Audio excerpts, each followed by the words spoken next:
बिस्मिल्लाहिर्रहमानिर्रहीम। अस्सलाम वालेकुम। आज मैं बनाऊंगी हरी चटनी। हरी चटनी बहुत ही मज़ेदार और रोज़ाना की हर रोज़ की ज़रूरत है। आज मैं आपके सामने इसको बनाऊंगी और स्टोर करूँगी। सबसे पहले मैंने लिया धनिया, पुदीना, हरी मिर्च, लहसुन, अनारदाना, ज़ीरा, चाट मसाला, लाल मिर्च का पाउडर और नमक।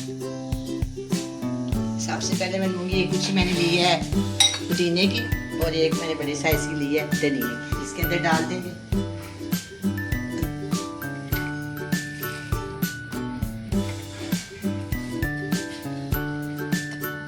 मैंने इसके अंदर डाल दिया।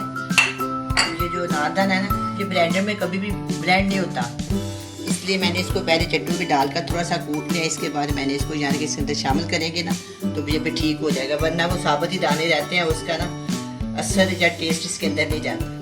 उसके बाद मैंने लिया नमक हाफ टी स्पून, लाल मिर्च का powder half tea spoon, chaat masala half tea spoon और जीरा पाउडर हाफ टी स्पून। सारा मैं इसके अंदर डाल भी चला गया। अब ये एक बड़े साइज का लहसुन का जवा मैंने लिया है, इसको बारीक बारीक काट के डालूंगी, वरना ये भी ना सही ठीक से ब्लेंड नहीं होता।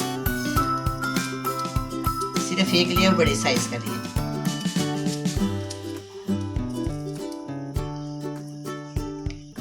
ये मेरे पास हरी मिर्चें हैं, जरूरत के मुताबिक मैं डालूंगी, 3 से 4 डाल दूंगी।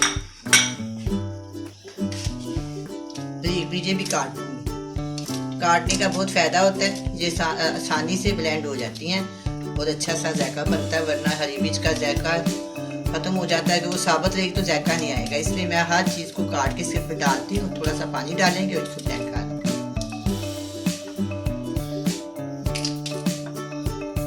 इसके डाल दी है। अगर आपको ज़्यादा हो तो फिर वो आप इसके अंदर रेड मिर्च शामिल कर लें जब आप इस चटनी बनाएं, दही में डालें या वैसे ही डालें। अगर आपको वो थोड़ा हल्का लगे तो आप थोड़ा सा लाल मिर्च का पाउडर डाल दें। एकदम इसको तेज कर लें।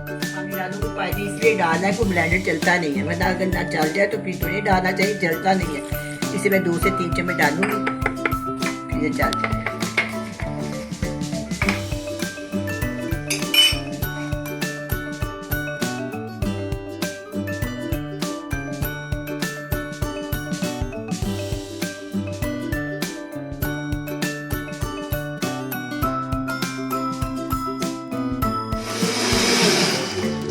मैं इसको चेक करती हूँ।